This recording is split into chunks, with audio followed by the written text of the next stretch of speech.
ওর সিউক তাদেরকে ট্রেন মাস্টারের ঘরে নিয়ে যায় এবং শেলিকে বলে কোনো সেফ জায়গায় গেলে ট্রেনটি কিভাবে বন্ধ করবে, আর তার মেয়ের কাছে বলে সব সময় শেলির সাথে থাকতে, সব কিছু ঠিক হয়ে যাবে, তুমি তোমার মার সাথে দেখা করতে পারবে। তখন সুজান বলে আমি তোমাকে ছেড়ে কোথাও যাব না, তুমি যেও না বাবা, তুমি যেও না।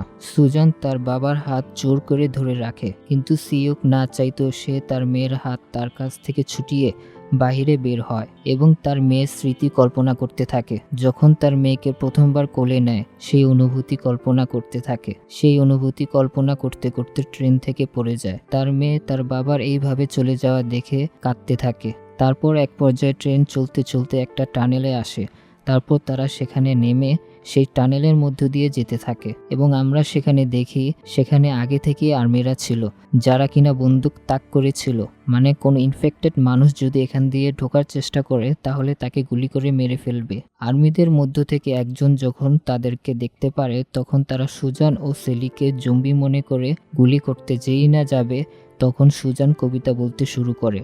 তখন সেই সৈন্যরা বুঝতে পারে তারা নর্মাল মানুষ। তখন